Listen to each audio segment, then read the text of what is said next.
మీరు ఇప్పటి వరకు గిరీష్ గారి మాటలు వినటానికి most of your very anxious, చాలామంది ఎదురు చూస్తున్నారు. ఒక విషయాన్ని చెప్పాలంటే, నార్మల్ ఎవరికైనా ఎప్పుడూ ఫ్లైట్ చూడని వాళ్ళకి ఒక్కసారైనా ఫ్లైట్ ఎక్కాలన్నది జీవితాశయం.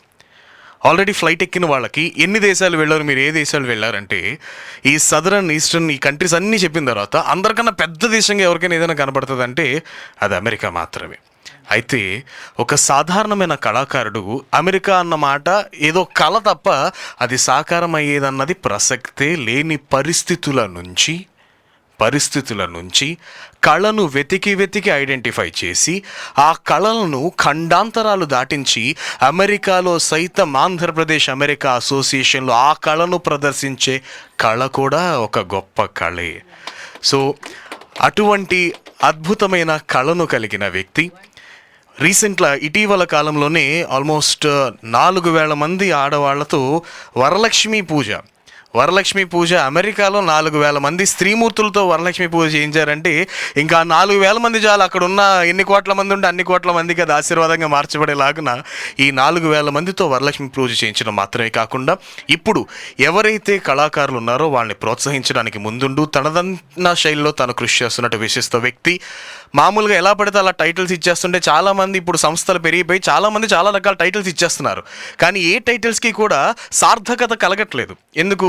అసలు ఏమి చదువుకోని వారికి డాక్టరేట్ చేస్తే దానికి పెద్ద విలువ లేదు, ఆ డాక్టరేట్కి విలువ లేదు. కానీ ఒక టైటిల్కి కానీ ఒక బిరుదుకు కానీ ఒక పురస్కారానికి కానీ సార్థకత ఎప్పుడు వస్తుందో తెలుసా?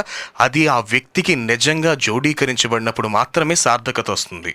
సో అలాంటిది ఉన్న కళాకారులందరూ తన బంధువుగా పరిగణించబడుతున్న గిరీష్ ఇయ్యప్పు గారికి ఈరోజు కళాబంధు అనబడుతున్న టైటిల్ అవార్డుతో ఆయన్ని పురస్కరించడం నిజంగా ఆయన వ్యక్తిత్వానికి సార్థకత కుదురుతుందని సంపూర్ణంగా విశ్వసిస్తూ వారిని తమ అమూల్యమైన సందేశం అందజేయవలసిందిగా అభ్యర్థిస్తున్నాను. మీరు చాలా బాగా మాట్లాడుతున్నారు. అండ్ బ్యాక్ ఫేసింగ్ నాకు పెట్టడం ఇష్టం ఉండదండి. ఓకే, ఇక్కడే మాట్లాడుతున్నాను. వేదిక మీద ఉన్న అందరికీ నమస్కారం. అండ్ స్టేజ్ మీద ఉన్న డైర్స్ ఉన్న హానర్డ్ పీపుల్, నాగభూషణ్ గారు, మాధవ్ గారు అండ్ ఇట్స్. సో నా పేరు గిరీష్ ఇయ్యప్పు అండి. సో నేను ఈ AAA ఆర్గనైజేషన్ లాస్ట్ ఇయర్ జనవరిలో స్టార్ట్ అయింది యాక్చువల్లీ. ఈ ఆర్గనైజేషన్ స్టార్ట్ అయినప్పుడు అంటే మీ అందరికీ తెలిసిన విషయమే, మన ఆంధ్ర తెలంగాణ అన్నదమ్ములుగా ఉన్నప్పుడు ఎలా ఉండేవారో ఈ డివిజన్ అనేది అయిన తర్వాత మనకి ఆంధ్రకి అంటూ ఒక అసోసియేషన్ ఆర్గనైజేషన్ అనేది మనకి అమెరికాలో ఎక్కడ లేదు ఇప్పటి వరకు. సో మనకంటూ ఒక ఆర్గనైజేషన్ ఉండాలి, మనకంటూ ఒక ఐడెంటిటీ ఉండాలన్న ఆలోచనతో హరిమోటిపల్లి గారు అనే ఆయన ఈ ఆర్గనైజేషన్ స్టార్ట్ చేశారు ఆయన. సో ఒక నలుగురితో డిస్కషన్ స్టార్ట్ అయిన ఆర్గనైజేషన్ ఇది ఒక 1.5 year బ్యాక్.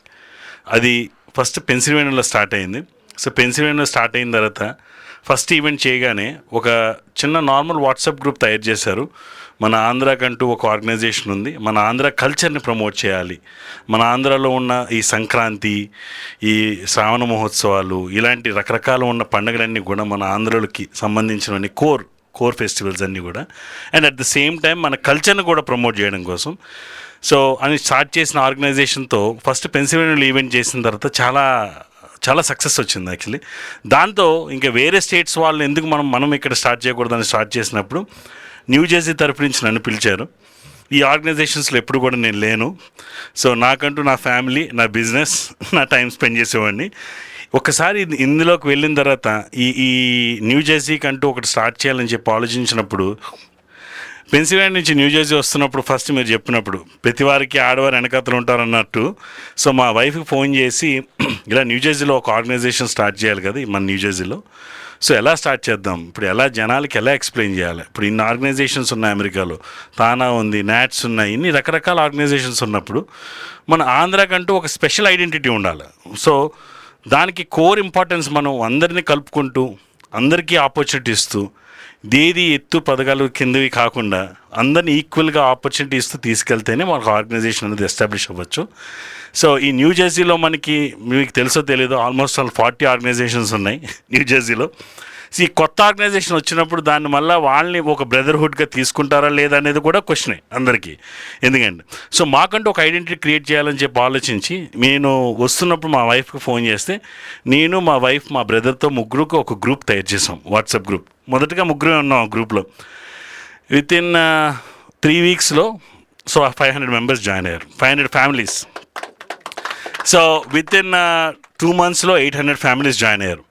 సో అందరికీ ఏంటంటే ఆంధ్రప్రదేశ్ ఆంధ్ర అన్న ఫీలింగ్ ఇంతమందికి ఉందా అంటే మనకంటూ ఒక ఆర్గనైజేషన్ ఉండడం తప్పేం లేదు అందులో. ఎందుకంటే ప్రతి ఆర్గనైజేషన్స్కి ఉన్నాయి, గుజరాతీ వాళ్ళకు ఉన్నాయి, వీళ్ళకు ఉన్నాయి. మనకంటూ మన కల్చర్ని ప్రమోట్ చేసడంలో తప్పేం లేదు కదా అని అలా మన కోర్ కల్చర్ని మనం ప్రమోట్ చేయడం కోసం స్టార్ట్ చేసిన ఆర్గనైజేషన్ కాబట్టి చాలామంది కనెక్ట్ అయ్యారు.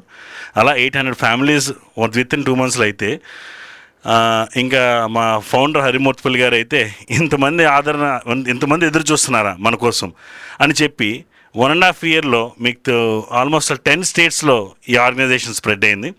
అండ్ 6 డిఫరెంట్ స్టేట్స్లో మేము ఈవెంట్స్ చేసాం. నేను ఆస్టిన్కి స్టేట్ ఇన్ఛార్జ్గా చేశాను, న్యూజెర్సీకి ప్రెసిడెంట్గా చేస్తున్నాను.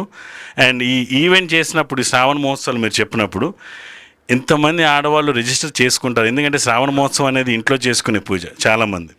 సో మనకి ఇలాగా అందరి మంది మధ్య కూర్చొని చేస్తారా లేదా అనేది కూడా చాలా ప్రశ్నే. సో దాన్ని మేము బ్యాటిల్గా తీసుకొని వాళ్ళకి ఇంట్లో ఏదైతే సదుపాయంగా ఉంటుందో వాళ్ళకి ఆ సదుపాయంగా తీసుకొచ్చి చేస్తే అండ్ అందరి మధ్యలో చేయిస్తే చాలా అదిగా ఉంటుందని మా డెకరేషన్ దగ్గర నుంచి వాళ్ళు కూర్చొని వాళ్ళంతటా కూర్చొని స్టార్ట్ చేసేటట్టు మొత్తం అన్ని ఫెసిలిటీస్ మేము చేసాం. అండ్ మీరు చెప్తే నమ్మరు, ఓ బాస్కెట్బాల్ ఫీల్డ్లో తమలపాకులతో మేము బ్యాక్ డ్రాప్ చేసాం, ఫ్రెష్ తమలపాకులతో. హాల్ నిండా తమలపాకులతోటే మొత్తం స్మెల్. అంటే ఒక గుడికి వెళ్తే ఎలాంటి ఒక ఫీలింగ్ వస్తుందో ఆ పూజ చేస్తున్నప్పుడు మా అందరికి కూడా అదే ఫీలింగ్ వచ్చింది మాకు. సో అంటే ఇలాంటి క్లోజ్నెస్ మనం తీసుకొస్తే ఆంధ్రులు అందరికీ మన వాళ్ళకి అక్కడికి వాళ్ళు ఎందుకు వాళ్ళు మిస్ అవుతారు. సో కల్చర్ని కూడా మనం అలాగే వాళ్ళకి కల్చర్ని మనం ప్రమోట్ చేయాలంటే మనకి ఆ క్లోజెస్ట్ నియరెస్ట్ థింగ్స్ తీసుకురావాలి. సో దానికోసం మేము చాలా గ్రౌండ్ వర్క్ చేస్తూ ప్రోత్సహిస్తూ అందరినీ ఎంకరేజ్ చేస్తూ కలుపుకుంటూ వెళ్తున్నాం. ఇప్పుడు నెక్స్ట్ ఇయర్ మన నాగభూషణ్ గారు చెప్పినట్టు ఇక్కడ ఉన్న టాలెంట్ వైజాగ్లో అంటే నాకు ఇప్పుడే చూస్తున్నాను కాబట్టి చాలామంది కళాకారులు ఉన్నారు కాబట్టి సో వీళ్ళందరికీ కూడా అమెరికాలో ఆపర్చునిటీ వచ్చేటట్టు నేను డెఫినెట్గా తయారు చేస్తానండి నేను. So next year March mostly మాకు నేషనల్ కన్వెన్షన్ ఉంది. సో దానికి ఆల్మోస్ట్ 8,000 to 10,000 వరకు ఎక్స్పెక్ట్ చేస్తున్నాం. సో దానికి ఆ ఈవెంట్ టైం కల్లా మీ యొక్క సపోర్ట్ తీసుకొని మన వాళ్ళు కూడా మ్యాక్సిమం తీసుకోవడానికి నేను ట్రై చేస్తాను. నేను నా కమిటీతోటి మాట్లాడతాను, డెఫినెట్గా తీసుకొచ్చి మన వైజాగ్, మన వాళ్ళు, మన ఆంధ్ర ఈ నినాదంతో నేను ముందుకెళ్దామని చూస్తున్నానండి. నమస్కారం, థ్యాంక్ యూ.